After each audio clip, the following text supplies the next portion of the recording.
Good morning. Let everyone settle in for a second. Good morning. One more time. Good morning. Oh, I love the energy. Good morning. My name is Janelle Dean. I'm the community at KPBS, and we are super excited to be here at Taft Middle School today. Yay!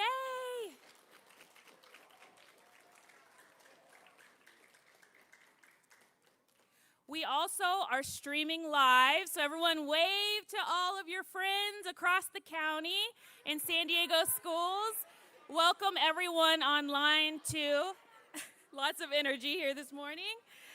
All right.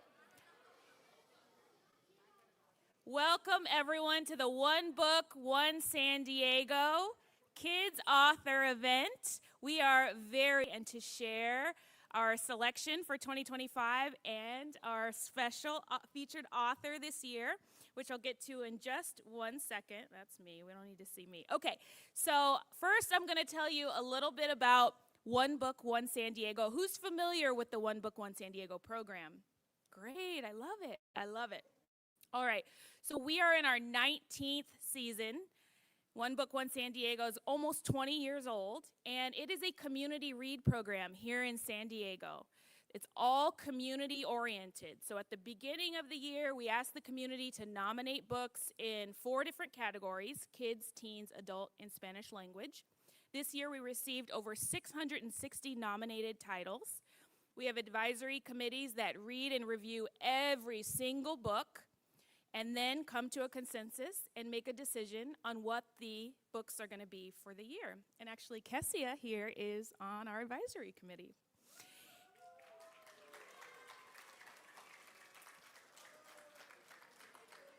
It's a long, fun process. The books selected it's very intentional, and they are selected for the community to read, discuss, and enjoy. And this year, these are the 3 books that were selected for 2025. Deacon King Kong by James McBride for adults, Family Style by Tin Pham for teens, and The Interpreter for kids by Olivia Abtahi, illustrated by Monica Arnaldo. Someone said, I love your book. I love it. I heard. Thank you. We all love the book. It was so great.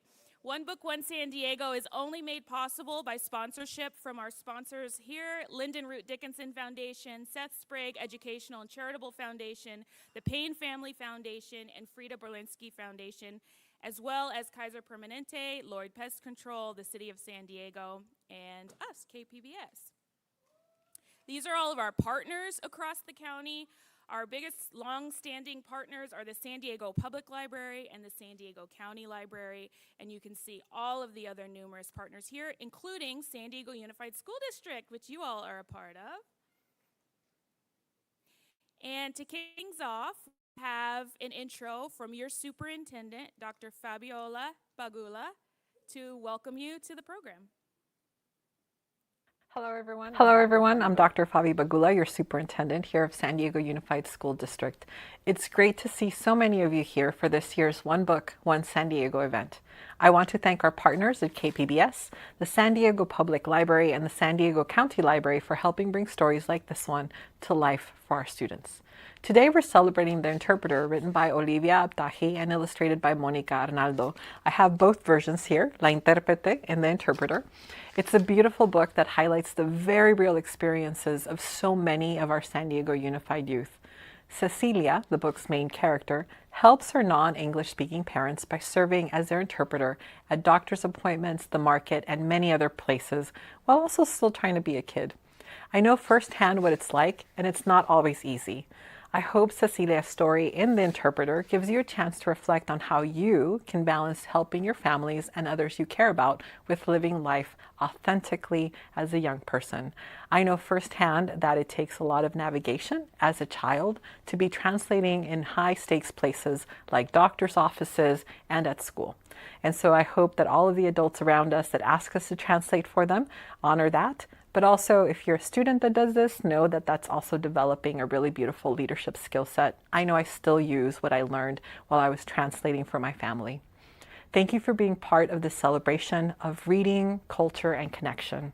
Now, please join me in welcoming the author of The Interpreter, or La Intérprete, Olivia Abtahi.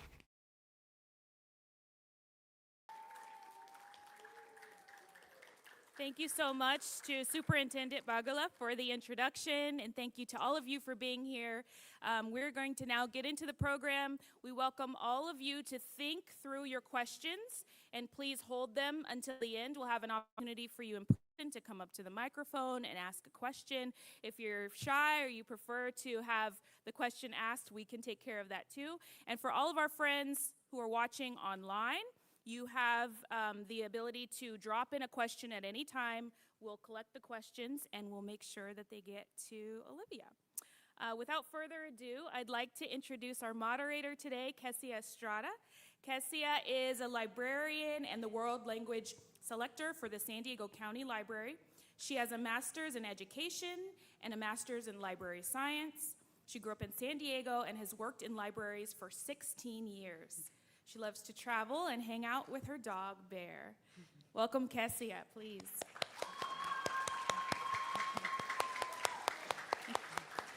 Kessia will introduce Olivia, and Olivia will begin by reading the story to you all, and then they'll have a discussion, and we'll do Q&A following that. Thank you. Hi, Olivia. So today we're fortunate enough to have Olivia Abtahi here. She is a YA author. She also is a mother of two, lives in Colorado, so traveled all this way to San Diego to visit us. And this is her debut picture book, Intérprete, or The Interpreter. We are so lucky to have you. Thank you so much for writing this book. I think it is a very heartwarming story and one that I can relate to and a lot of San Diegans can relate to. So thank you for writing that and thank you for being here. Thank you so much, Kessia. It's an honor to be here in San Diego, especially after leaving the snow of Denver, Colorado. I'm very happy to be here in the warm weather. I'll go ahead and get started with our reading. All right. Some kids had one job, to be a kid. Cecilia worked too. Nobody talked about Cecilia's second job. Cecilia, you're up. They didn't even acknowledge it. That's how special it was. It's nice to meet you, Cecilia. This baby is very sick. It's not going to be an easy recovery. I need you to explain the treatment to her parents. La bebé está enferma y va a necesitar medicamento. Cecilia went to all kinds of grown-up places her classmates had never been. No smiling. Sin sonrisa. Did you include all the receipts? ¿Incluyó todos los recibos? When was the last time you had an oil change? ¿Cuándo fue el último cambio de aceite? She used to have a coworker, but he got promoted. Sometimes Cecilia got her jobs mixed up. Cecilia! That's my running noise. She's going, only 2 golds, inches, please. No bangs. She should have seen me sooner. Look at this frizz. Don't worry, she'll cut your hair the way you like. Thank you, Cecilia. What would I do without you? ¿De dónde son estos? Where are the mangoes from? What'll it be, folks? ¿Qué quiere pedir? ¿En cuántos días llega? When will the package get there? ¿En cuchuloya shoma chan soleche? How old is your little one? Quieren saber la edad de la bebé. For service in Spanish, press 3. Marque el 3. ¿Qué significa at your earliest convenience? Lo más pronto posible. Cecilia had been working overtime. She was so tired. Cecilia! Her friends wanted her to play outside with them too. Cecilia? Sorry? I asked, how are you doing? ¿Cómo están? No, Cecilia, I asked you. How am I doing? Mija, are you okay? Cecilia couldn't take it anymore. She was done being a professional. Mami, papi, no quiero hacer recados cada día y esperar en el DMV. Quiero estar afuera, quiero jugar fútbol, quiero bailar y pintar y comer helado y hablar en inglés y español cuando quiera. Quiero. Mom, Dad, I don't want to run errands every day and wait at the DMV. I want to be outside. I want to play soccer. I want to dance and paint and eat ice cream and speak English and Spanish whenever I want. I want. Mi amor, why didn't you say something before? Cecilia gulped. I think it's time for a team meeting. She pulled up her calendar and showed her parents how many shifts she had that week. They hadn't realized how much time Cecilia spent interpreting for them. It added up to a lot. You have been working so hard. It's our job to take care of you, not the other way around. I want to help, Cecilia said, just not all the time. What if we got more help, her father asked. Cecilia thought about it. Okay, she said. That would be nice. The next day, Cecilia clocked in to find, Tia, what are you doing here? Sebastian, you're back from college. Only for the weekend. I'm going to the accountant with Mom and Dad, and I'll help them at the doctor's office tomorrow. Thank you, hermano. Gracias, tia.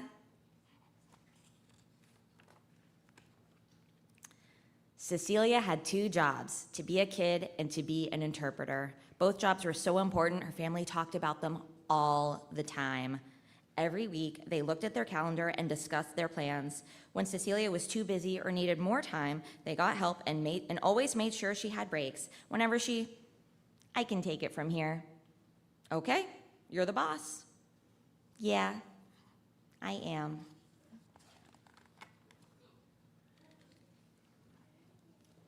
Okay, very important question. Who knows whose jersey this is? Okay, phew. I'm at the right school. Thank you all so much.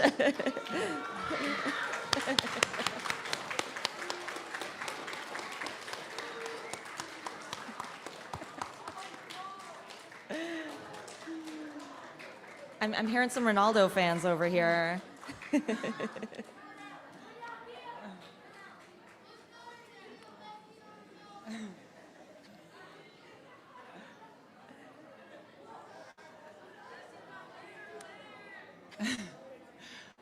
I think you started I've bit started of a something. thing. Apologies. I know it's a very heated discussion. Yeah, this morning was a FIFA draw day, so I know some of the students will be lining up to ask questions, but I know we have some students that will be lining up to ask questions, but while we wait for that, I wanted to ask you what inspired the main character, Cecilia, and the story. Yeah, Cecilia was inspired in part by my childhood. My mom is from Argentina, hence messy, and my dad is from Iran. So growing up, we were living in the United States and we would speak English outside of the house, but there were a lot of languages flying around my home. So my mom speaks Spanish and my dad speaks Persian. My mom's also quadrilingual. She's an immigration attorney, so she fluently speaks Spanish, English, French, and Portuguese for work. So languages were just kind of always in our household, and a lot of things would get lost in translation. So even though my parents spoke English, to be clear, there were still things I would have to explain all the time, like bake sales, or Girl Scouts, what camping meant. And I decided to write this book now because I gave birth and I started a family of my own. And it wasn't until my daughter was getting older that I realized, whoa, she's never gonna have this job. She's never gonna need to translate for her parents. She's never gonna need to explain something because I can read all the school emails. I can talk to her teacher, no problem.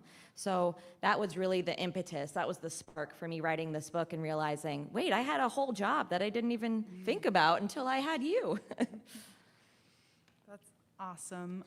Is there anyone here in the audience that can relate to that?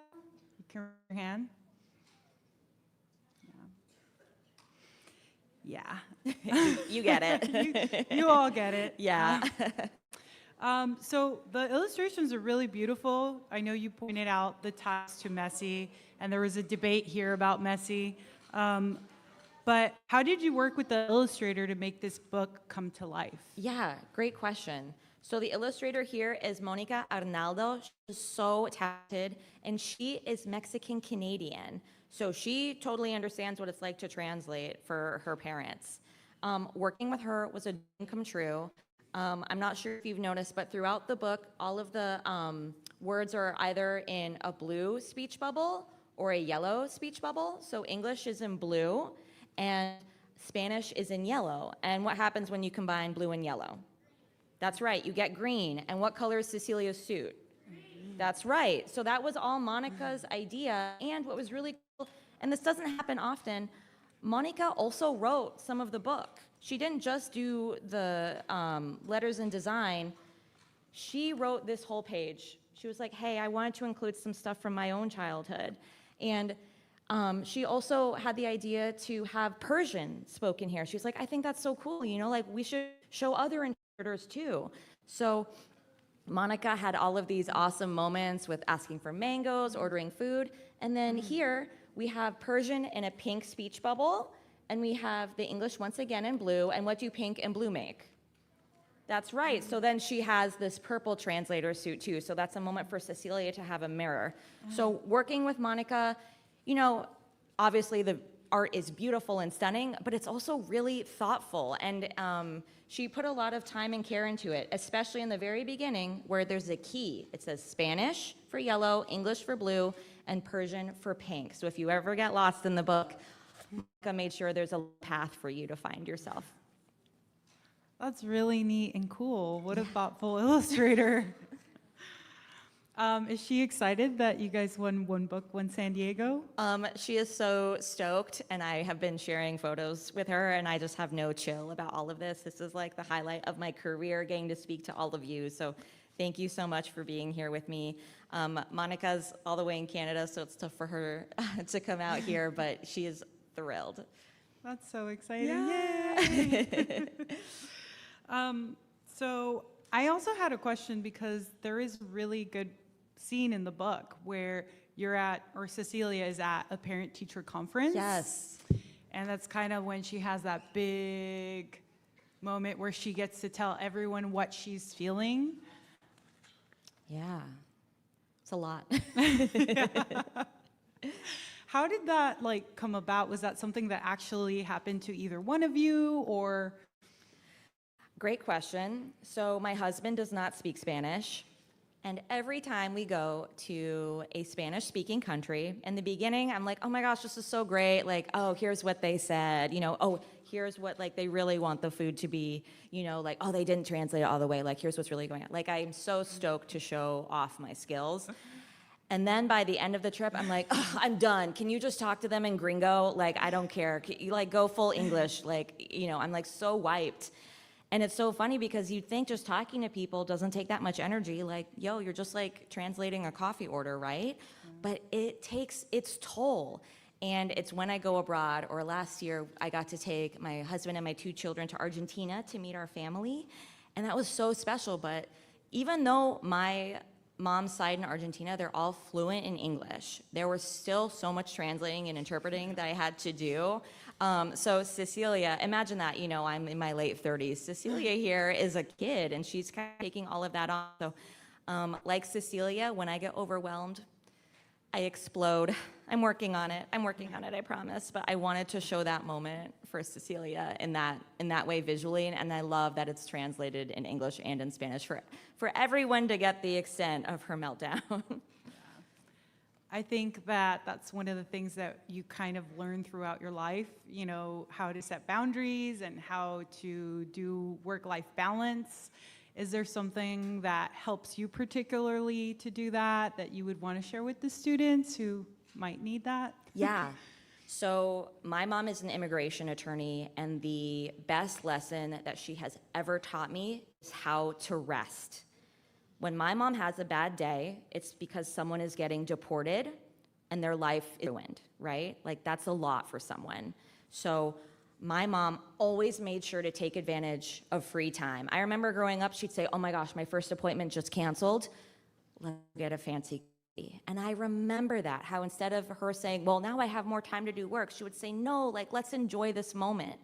And I take that to heart. So for me, I am so intentional about my rest, and like radical rest. Like, when I am not writing or I'm not working, I am not looking at my computer. I'm trying not to doom scroll. I am knitting. I am sewing. I like to make quilts. I try to do things that are really fun, or like watch movies, and like really focus on that one thing. Otherwise, I could just look at my phone or just tidy the house and like not get much done, just pick up things here and there. And I wouldn't feel well rested. I wouldn't feel calm or re-energized. So that's my number one tip. If you're gonna rest, do it right.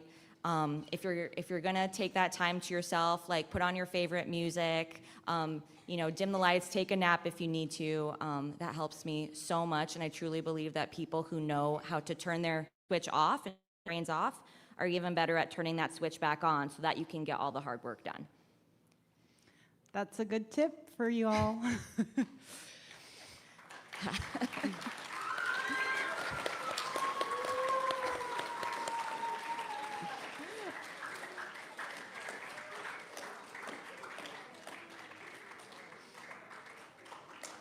Do any of the students here have any questions for Olivia?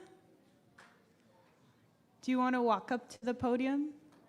No? Okay.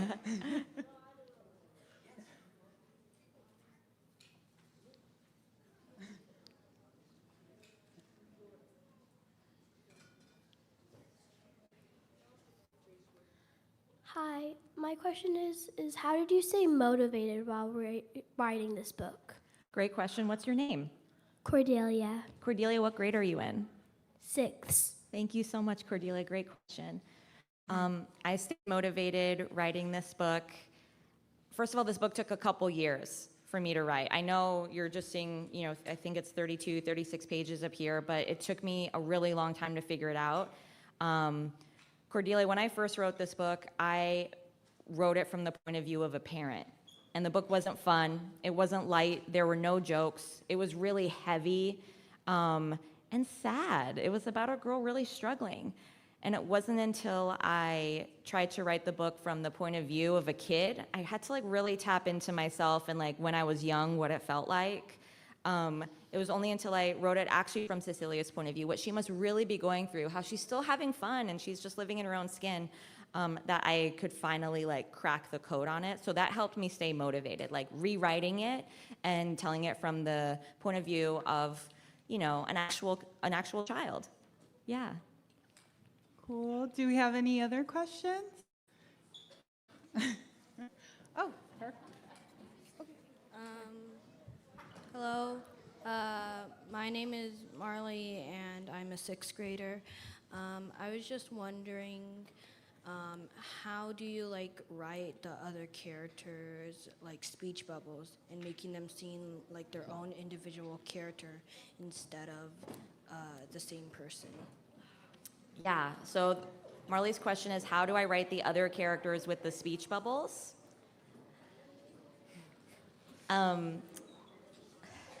So I went to film school.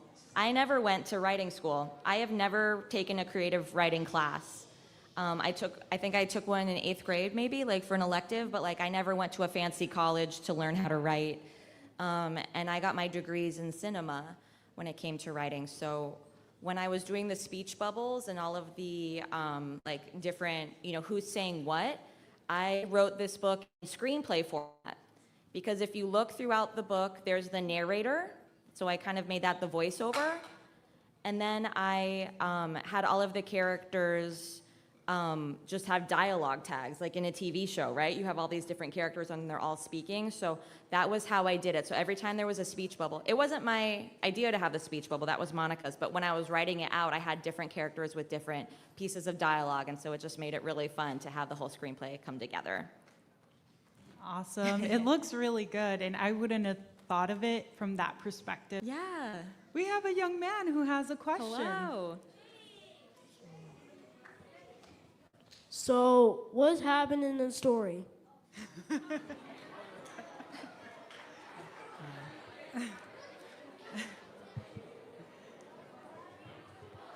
So he's wondering about the story. So the story is about a young girl who has to translate for her parents.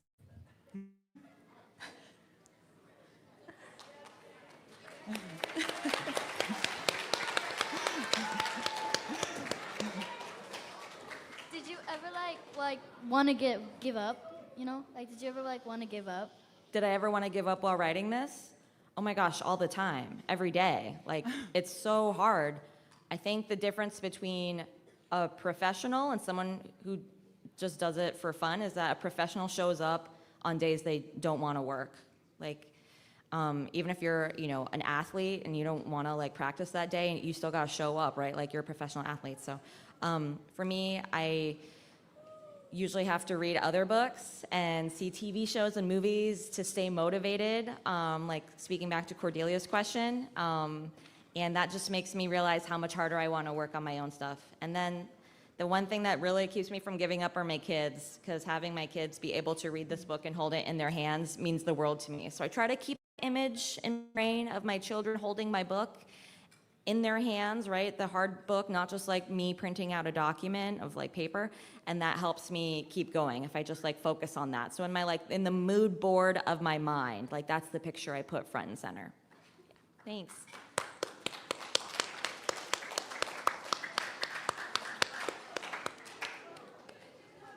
Have you written any other books? And if you have you ever submitted them to One Book, One San Diego? Great question. Have I ever written any other books, and have I submitted them to One Book, One San Diego? One Book, One San Diego came to me. Oh. I got the email. I was in the gym working out, and then I got the email, and I read it, which I shouldn't have done because I was working out, and I shouldn't have looked at my phone. And I had my watch in workout, to check my heart rate. And after I read the email, my heart rate was 20 points higher because I was so excited. So thank you, One Book, One San Diego. That was a wonderful email to receive. And then the other books I've written are young adult books. So I like to write books for teens. My first book is called Perfectly Paravine, and that follows a 14-year-old girl who's half Iranian, like me. Then I have Azar on Fire, about a 14-year-old girl who wants to be a drummer in a band. And then my last book, Twin Flames, came out last year, and it's about twins who are Iranian and Argentinian, also like me, who have to fight to save their hometown from an evil genie. So yeah. Thank you. Yeah. Thank you. Gonna jump in real quick. We have some great questions. Keep them coming from in person here. I want to encourage all of you who are watching online to submit your questions so we can answer your questions from afar as well. Why did you choose yellow and blue for the speech bubbles? Why did I choose yellow and blue? Great question. I actually didn't choose it. Monica chose it. The author doesn't have a lot of control over how the book looks. I really just got black and white pages in the beginning of the process for them to be is this good? Is this not? And even just in black and white, they were beautiful. It wasn't until I got the color pictures at the end that I saw that they had used yellow and blue. But I was really glad that she did, because those primary colors make green and make her wonderful green suit. Thank you.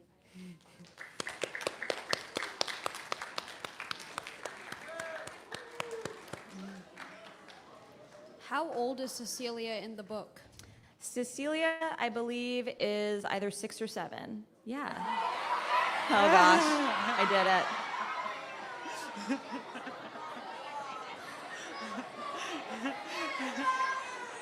I walked right into that one, didn't I? Someone in Portland asked me how long I'd been writing, and I also said those numbers right next to each other, and it took a full 10 minutes to calm the auditorium down. Yeah, that was my bad. I'm sorry, KPBS. That's This on me. happened with Family Style when they were doing it. Oh, so really? It feels Okay. like a thing now. This is the hazing ritual of One Book, One San Diego. Hi, what's your question? And what's your name and grade, please? I want to hear everybody's name and grade. My name's Tyler, and I'm in 6th grade. Nice. And my question is, what makes you happy when you read this book? What makes me what? Happy when you read this book. What makes me happy when I read this book is this scene right here. I'll show you. This is my favorite moment. If I'm reading alone, I usually cry because it makes me so happy. It's this scene right here where the narrator of the book is talking about Cecilia's job and how her whole family discusses what's happening. But my favorite part is when Cecilia says, I can take it from here.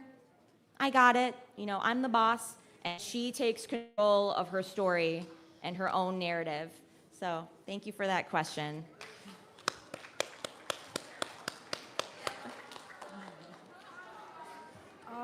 My name is Lamont. I was wondering, did you experience all this that's happened in the book? Did I experience the stuff that happened in this book? Yes, to a certain extent. Some of them are Monica's experiences. Great question. And then others, yeah, are things that I grew up with. There's more of these moments where in the beginning, I don't know if you noticed, it takes a couple times when you reread it, but the doctor's saying, hey, this baby's very sick and it's not going to be an easy recovery. I need you to explain the treatment plan to her parents, right? When Cecilia interprets that, she doesn't tell her mom and dad, yo, like she's really sick, right? Like it's not going to be easy. She never says that. She just is kind of filtering what her parents get. So she says, the baby's sick and will need medicine, right? Because Cecilia doesn't want to upset her parents. So a lot of us little translators, we do figurative translation. We're not translating every single word perfectly. We are deciding what information gets passed on, like a game of telephone. So thank you for that question. That's kind of what I did with my own family. Yeah. Thank you. Yeah.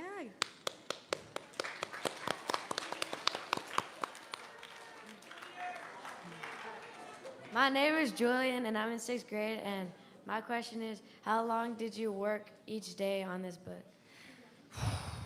Each day, oh my gosh. So I do want to say that for a lot of authors, we aren't waking up at like 9 a.m. and like staring at our screen for 8 hours. This book is something that I always had simmering in the background. I would spend like an hour or two a day over a couple of years just like fidgeting, fine-tuning.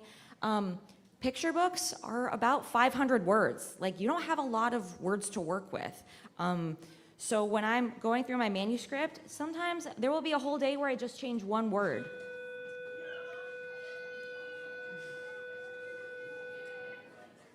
There will be a day where I just change one word after staring at the screen for an hour. I don't have much to show for myself, but it took 2 years of like checking in, you know, going back to that book. Sometimes I'd see a movie that really inspired me. The movie Coda, or Children of Deaf Adults, about a girl who translates for her parents who can't hear. That movie inspired me a lot, and I would see movies like that, and I'd go back and look at my book and think, okay, like let me tweak it and tweak it. So it was a lot of like fine-tuning. Thank you for your question.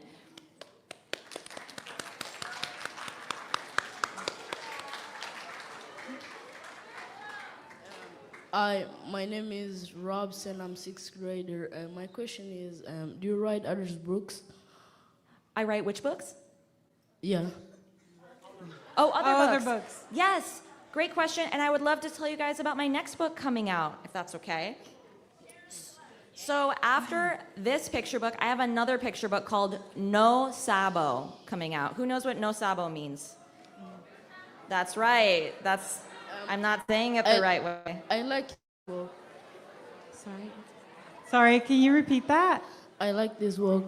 Oh, you like this word? Thank you so much. So yes, No Sabo is my next picture book.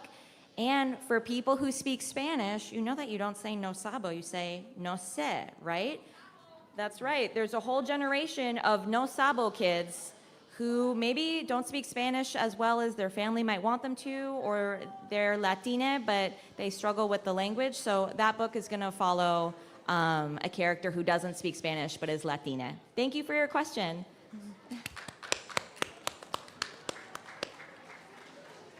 My name is Shay, and I'm an 8th grader, and my question is, what's the most difficulty of you writing this book?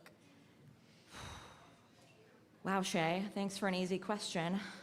No, that's a good one. I think the most difficult part of writing this book is coming to terms with how hard it is as a little kid to like deal with cultural interpretation, and knowing that there are so many other kids in the United States who do this and who just like don't have any help. They don't have any help. It's a full-time job for adults who are paid lots of money to interpret. And the hardest part about writing the book is nailing that feeling of feeling like you can't ask anybody for help, and writing about how these kids can be brave and tell their parents like, yo, this is a lot, like this, those boundaries. Yeah, thank you, Shay. Thanks, Shay.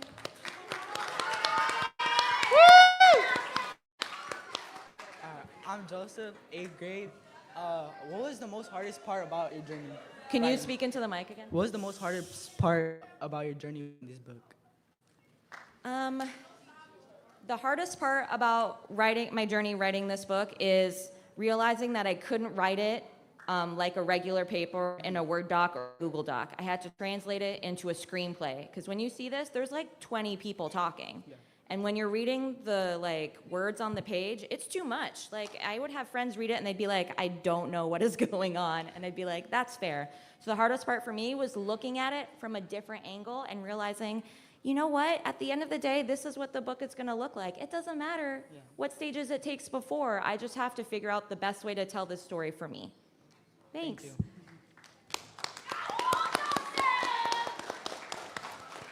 I'm gonna interject really quickly. We have a great question from online. Okay. And the question is, have you ever made mistakes while you were writing, and how did you bounce back? All the time. I make mistakes all the time. My Spanish, y'all, my written Spanish is so bad. I forget where to put the accents on everything. And my poor copy editor, Ariel Guzman, who's also an incredible author in her own right, would have to like go into my finished work. This is after the book is published and we're like laying out, you know, the design, and she'd be like, Olivia, you forgot another accent. And I'm like, I'm sorry. So I would make mistakes like that. And also while writing this book got rejected from my publisher, right? I showed them that really heavy, not fun version, and my editor was like, I don't think it's there yet. So it took another year of me working on it and writing and honing and fine-tuning, and telling myself like, that wasn't a no. She's just telling me I needed more work to pick myself back up. Obviously, I need a couple days to like wallow in self-pity, okay? I'm not just gonna pick myself right back up. I need to just rot in bed for like a week and like soak it all in. But after that, yeah, you just gotta dust your shoulders off and get back up there. Yeah. That's great. All right, next question. Hi, my name is Maisie. I'm in 6th grade. Have any other of your books won one of the categories of One Book, One San Diego? No, this is the first time one of my books have won a citywide category. Thank you for asking, Maisie. So that's what makes this super special. I'm really lucky that my first book, Perfectly Paravine, did win some awesome awards through ALA, like the Odyssey honor. Yeah. And then I am excited to announce that this was a, is it the 12th? No, I can announce it tomorrow. I can say that this was a Charlotte Huck recommended book through NCTE, so that was also really exciting. So this is the first time I've had a really cool sticker on my book, though, so that's all that counts.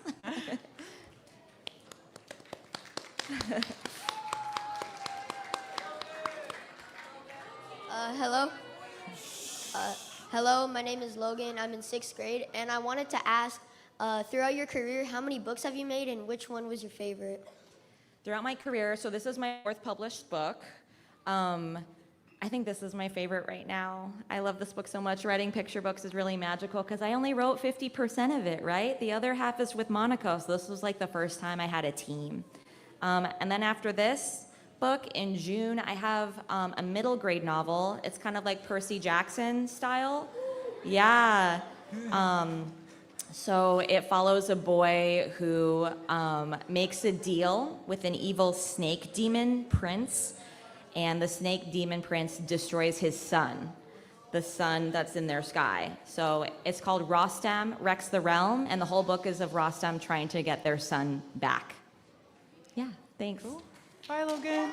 Thank you.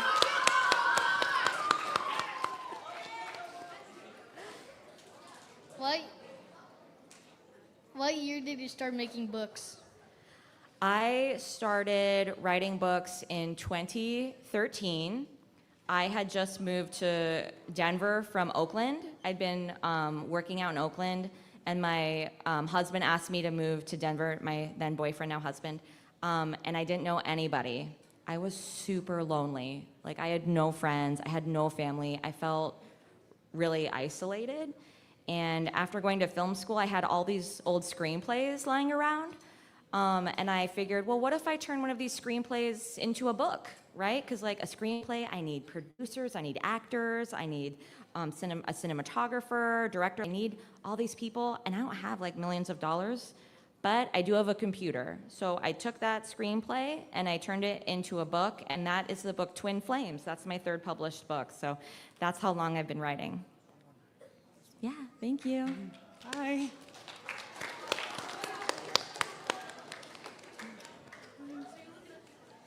Hi, my name is Zoe. I'm a sixth grader, and my question is, how did you get the patience to write this book?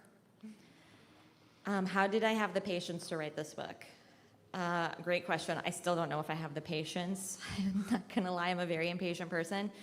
Writing a book is kind of like, I think a lot of people think that when you're an author, once again, you're like writing all day. But for me, I just will write like a couple sentences a day. And at the end of the year, or like end of your months, whatever, then you have a book. So the book I'm working on now, it's the sequel to Rostam Wrecks the Realm. And I try to write about 1,000 words a day, or like a page and a half a day.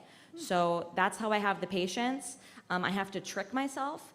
I have a bunch of stickers, and when I get all the words I wanted done, I give myself a sticker in my journal. Or I let myself go like have a treat, right? Or like I listen to my favorite song or something. So I don't really have the patience, but I have tricks for being patient.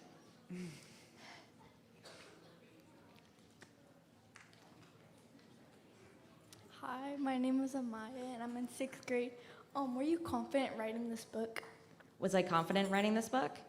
Yes, I was, and that was a new feeling. But I believed in this book so much because I knew that so many other little kids were going through the same thing that I went through.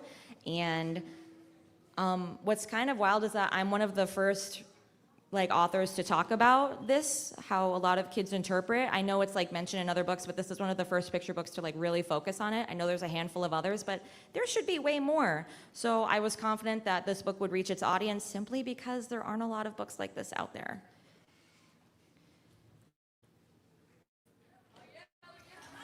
Hi. My name is Malachi. I'm in 7th grade, and my question is, how did you feel after your book published? Oh my gosh, after my book was published, I felt amazing. I also feel really relieved because this book, it takes about 2 years to get a book published from when I email them the final document. Then there's a year of revisions and going through and typos and stuff. And then they need a copy of the book a year before it's published just to have. Get the layout right, get the page right, the cover, the design, the distribution. So yeah, by the time that the book is published and released into the world, I feel like a huge weight is lifted off of me.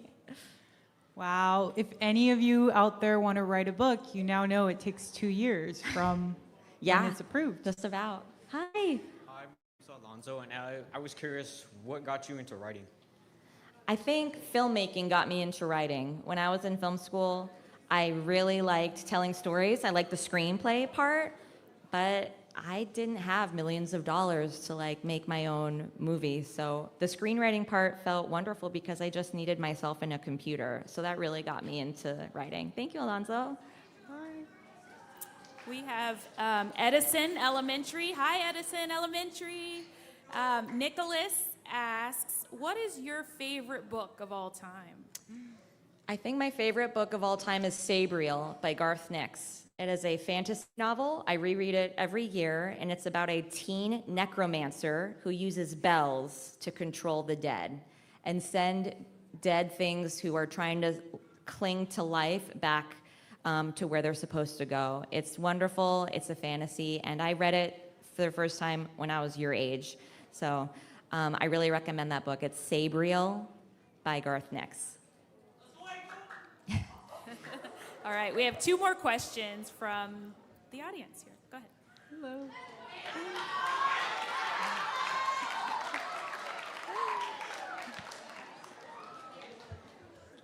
How'd you know what you were gonna put in, like, how'd you know what you were already gonna put? Like the layout and the Yeah. design and stuff? Oh my gosh, great question. That takes forever. And that's kind of Monica's job and the art director at Coquila. They're my publisher. So it's with Penguin, and then the is named Coquila. So Jasmine Rubero, the art director there, she is working with Monica to decide, like, what goes on the page, because I'm just giving them one document, right? They decide where the page cuts go. A lot of picture book authors will write the page turns in, but at the end of the day, I defer to the illustrator. So Monica and Jasmine worked on where to go, because there's a moment here where, look at how many words there are on this page, right? It's almost like a montage in a movie. But then if you go to the end over here, it just says one thing: thank you, hermano, gracias, tia. That's it, but it's a whole page. So they work together on how much space is being used and how many words are on each page. Thank you for your question. Thank you for answering my question. Woo!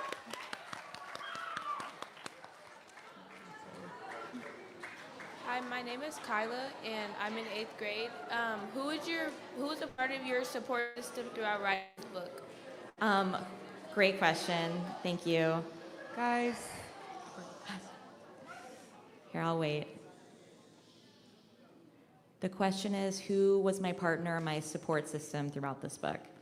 My support system is absolutely my family and the women who watched my children, the nannies and babysitters that I needed while going through this, or the daycares and the teachers. It's with the help of teachers who are teaching my children during the day that I get to write books. So they make it all possible. And my mom and dad are also the ones who, they never said no growing up when I wanted to buy a book.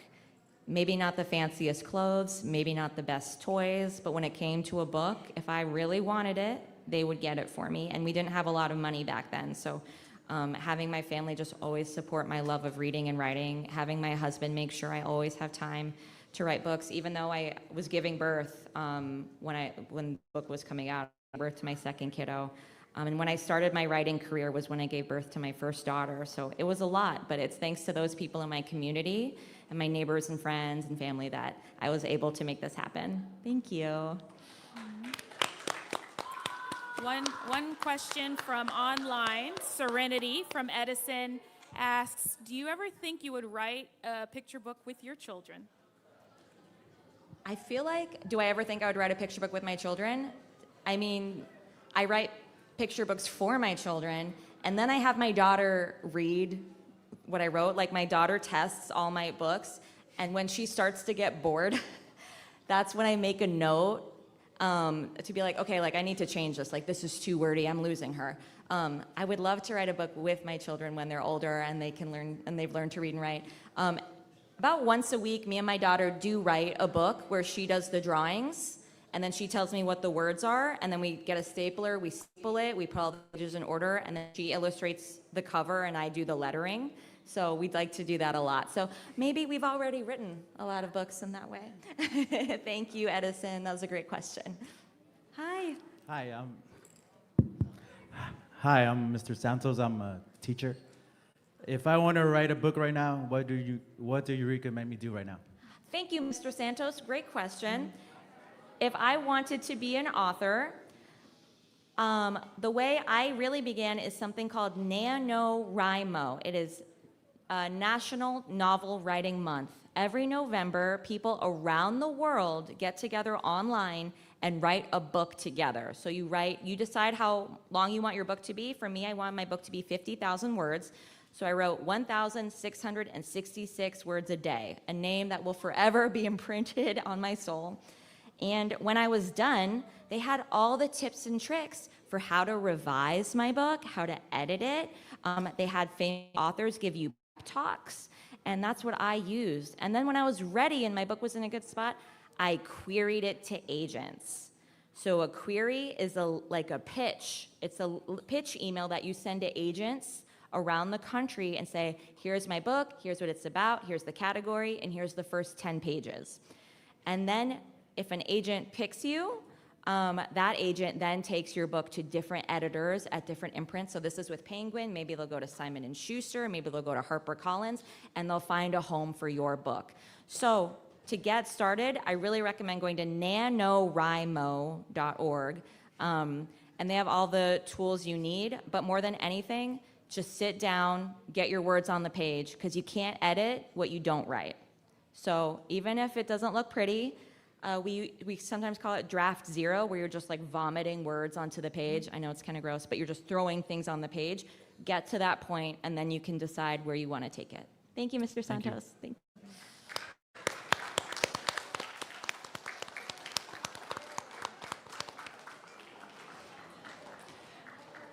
I think that's a good segue into asking the audience, are there any students here that would like to become writers one day or would like to write their own book? Woo! Woo!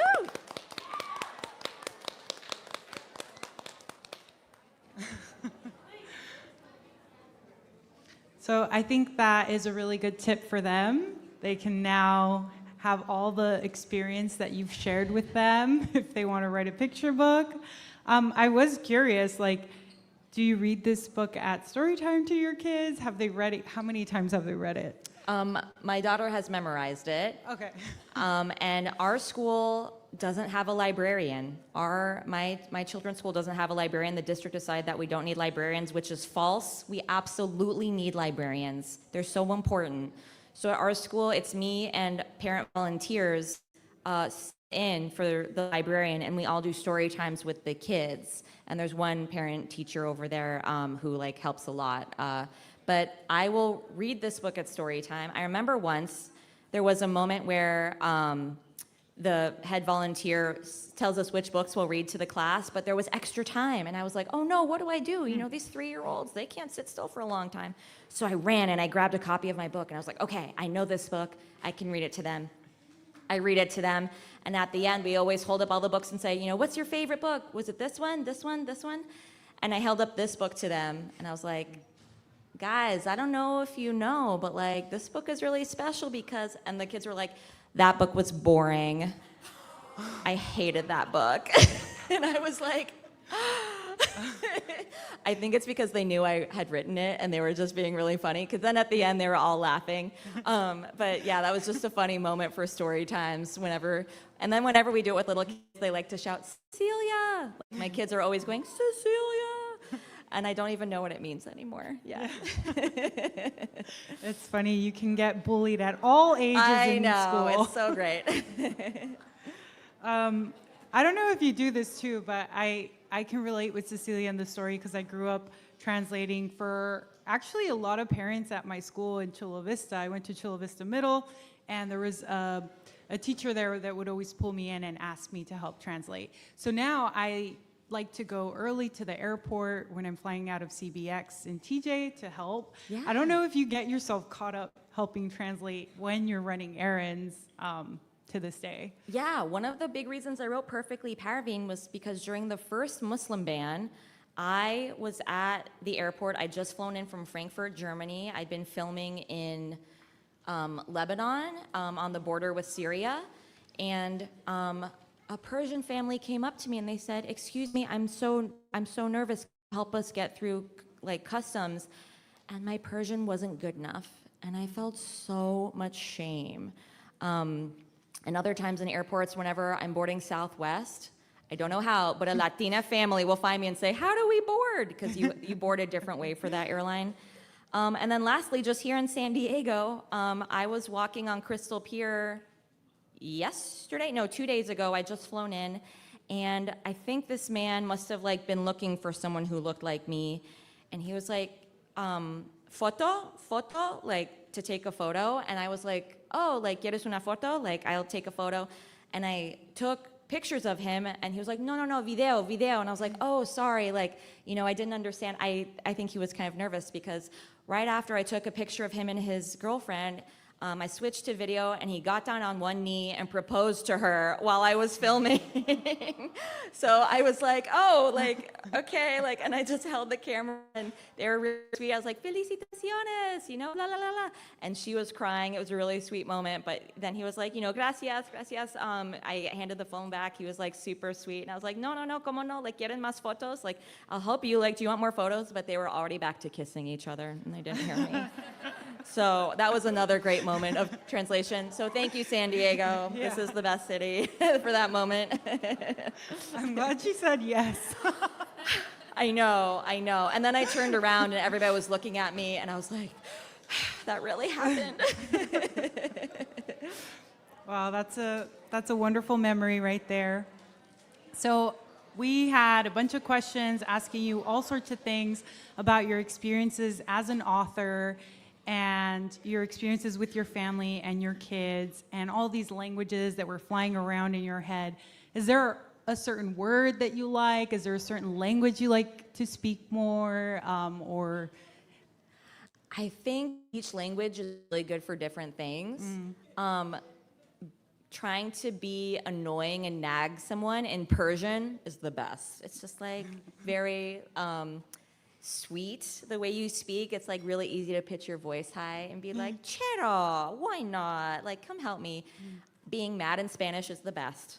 There's no, you have to be mad in Spanish. Yeah. Like when you're upset, you have to do it in Spanish. It's the best way. Even when I'm reading in the book when she's having that like big explosion of words, Yeah. the Spanish side is always so much more fun because you're just like the and then I think English is really good for diplomacy because there's a lot of gray area. Like I didn't learn this until I was in college, but when someone says yeah, no, yeah, like that means yeah. When someone says no, totally, yeah, no, like that means no. When someone says they might stop by if they can, that means they're not coming to your party. Like, yeah, for sure, I might come through, that sounds cool, like, then they'll come. So in English, there's like a lot more room for guesswork, for better or for worse. Yeah. I love that. I think that is all 100% accurate, especially being upset in Spanish. There's something about the R's rolling. Yes.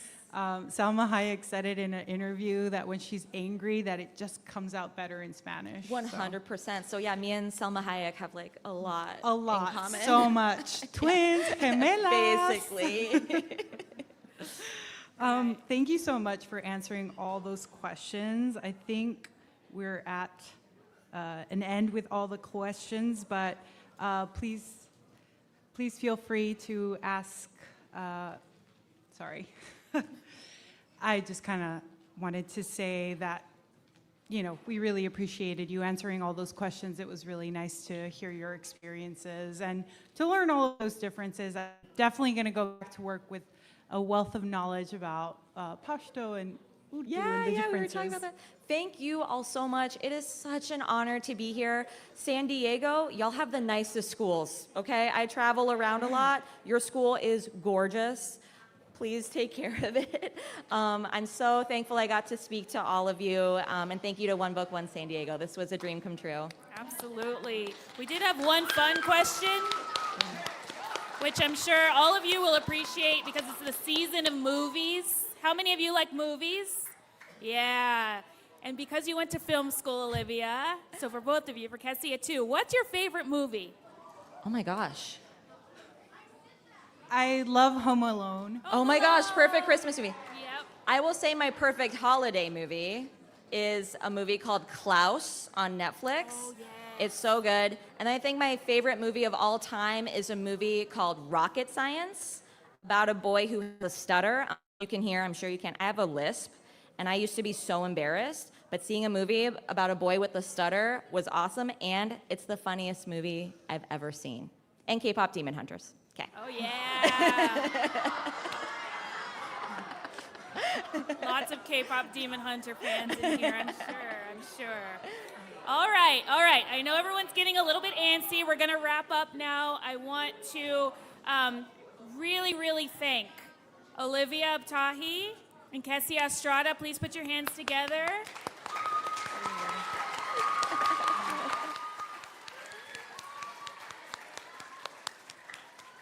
It was such an honor to have you here in San Diego, Olivia. We really appreciate it. And thank you, Kessia, so much for moderating the discussion today.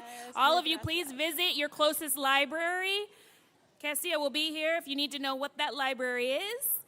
Libraries are very important, and make sure that you're visiting, checking out books, movies. There's so many national park passes. The list goes on. We have a Libby app. Check out Libby. You can get an instant digital card. All right. I want to thank Taft Middle School. Let's hear it.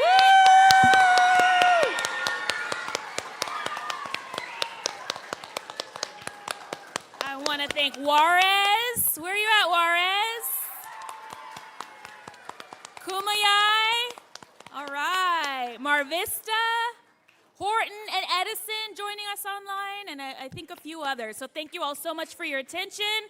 Please check out One Book, One San Diego, kpbs.org/onebook for all the great reads and lots of great information. And let's see what else I have. I think that's it. Thank you all so much. Appreciate it. Have a good rest of your day. Thanks, Janelle. Thank you, KPBS. All right. Yes, we are going to excuse War.